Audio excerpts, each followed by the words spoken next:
I have the immense and indescribable privilege of being able to host, at least in part, the Teacher of the Year Award, courtesy of our friends at the Guam Department of Education and the Foundation for Education, whose chairperson, Maria Leon Guerrero, joins me now in the KUAM News Zoom room. So, Maria, I'm really, really excited to be working with you guys once again on just shining the light on some truly outstanding island educators, and probably for the last calendar year, regardless of the last school year and everything like that. I mean, they've done some absolutely amazing work. Yes, definitely. They actually, we were all geared up to do the gala leading up into April of 2020, and lo and behold, the pandemic hit, and so everything just got put on hold. So I was really happy towards the end of this year when DOE let us know, hey, we're going to pick it up right where we left off. So we get to finally recognize those teachers that that were robbed of that opportunity earlier in 2020. Mm-hmm.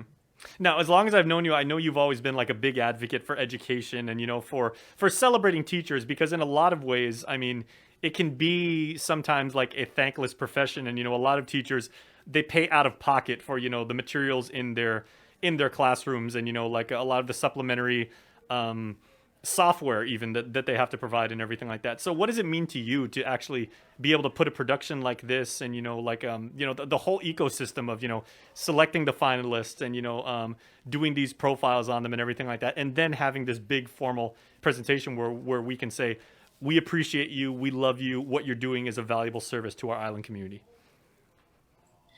Yeah, I mean, it obviously means a lot. I think it means a lot to the teachers to be recognized at this level. I'm sure they get a lot of kudos, but to really come together as a community and make a big deal about what they're doing, I think is very important in keeping them motivated. So we've been doing the Teacher of the Year Gala for several years now, and that's always great. But it really only recognizes a handful of them, and there are hundreds and hundreds of teachers. And so one other thing the foundation has done is our teacher wish list fund, where we basically give them the opportunity to apply for small mini grants, $500 a pop, but it helps, right? When they're buying all of this out of pocket stuff that you're talking about in order to facilitate learning in their classroom. So that's one way that we get to reward and recognize some of the other teachers that maybe don't get the spotlight for the Teacher of the Year. Mm-hmm. Well, for those people who, take up the profession of teaching and, and they do it for the right reasons, and they pour, their heart and their soul into teaching year after year after year. And, I remember I tried my hand at teaching one time, up at UOG, and, I've mentored, young reporters here at KUM. And I remember asking my mom, and I was like, one thing I never really understood was, how do you actually have an amazing group of young people that you work with and that grow and you learn from, as well as teaching them and everything, and then the next year you've got to say goodbye to them and get a completely new batch? And that's just it's an inner toughness that these teachers have, that they can do that year after year after year, that I think kind of goes unappreciated about the craft of teaching. Yeah, it does. But the funny thing is that I think it all comes full circle, because now that I'm older and I have kids of my own, I still keep in touch with some of the teachers that raised me in high school, and now I know them on a different level. And I think I want to believe that it makes them happy to see how products of their instruction are now out there contributing back to society and relating to them on a adult to adult level. So although it's probably bittersweet to kind of see your students leave and then on to the next batch, I think it's just kind of nice to see that continuity of them growing and contributing in society. Sure. Okay, so let's talk about this production that we've been able to put together now. As you said, the gala just unfortunately is not possible just because of logistics, and because we want to do the right thing and we don't want anybody else to get sick in our community, because we love our neighbors.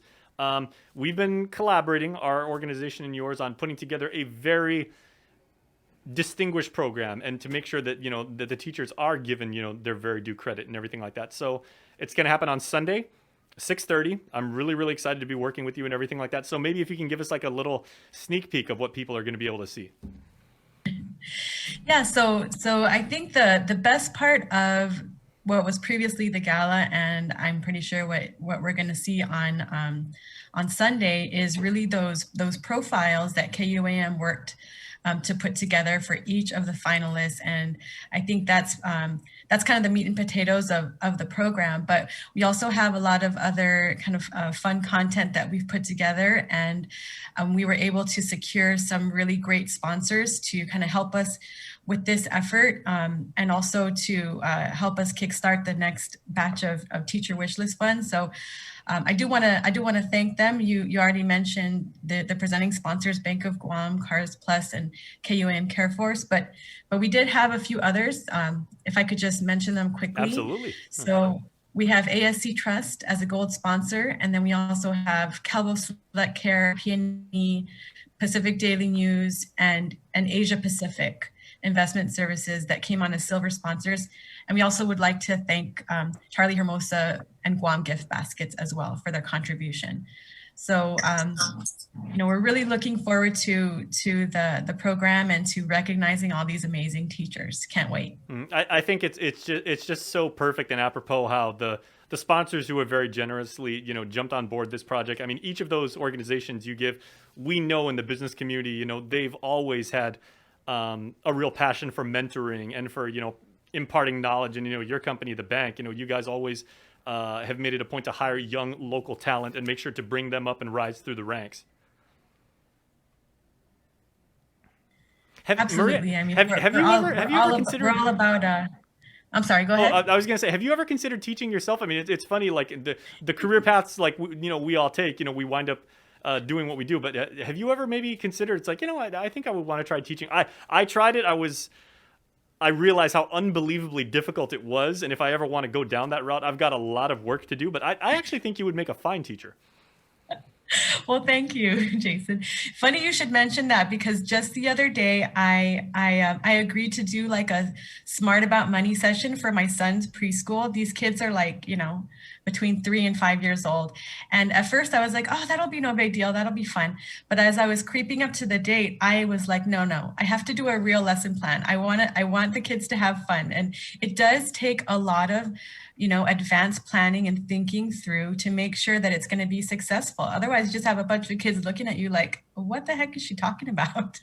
Oh, bless your heart, Maria, because we need more financial literacy on our island and everything like that. I mean, you're really doing the Lord's work if you're trying to go out there and teach people at a very young age, how to understand money and appreciate the value of it and figure out what to do with it in the right steps. We really need that.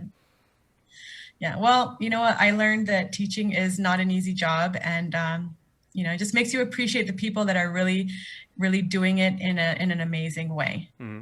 More power to them. Well, as they say, it's very cliche, but to the victor go the spoils, and the one lucky person out of the 6 amazing finalists who will be picked as GDOE Teacher of the Year, they've got some really amazing prizes coming their way. Yes, they do. And so let me just kind of share with everyone what we have in store for them. So as we have in previous years, Cars Plus has been very generous, and they're contributing the biggest prize there, which is the use of a brand new Hyundai for an entire year.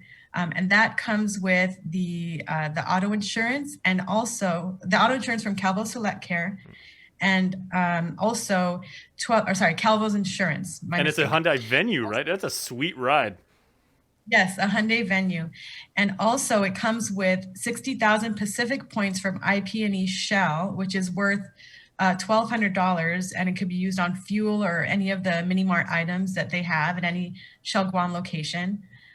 They will have an all expenses paid trip, including airfare, lodging, and incidentals, to represent Guam at the National Teacher of the Year Conference, which will be taking place in Washington, D.C., I believe in the spring of next year, 2022. We will be giving them a choice of an overnight staycation either at the Dusatani Resort or Tsubaki Tower. And lastly, they'll be getting an amazing gift baskets courtesy of Guam Gift Baskets. So, yeah. Oh, wonderful. Not too bad. I can't wait to get involved. Again, that's going to be live on KUAM TV and our Facebook page. 6:30 this Sunday. We're going to feature each of the 6 finalists. And if you want to see exactly who they are ahead of time, we've got a playlist on our YouTube channel. It's youtube.com/KUAM News.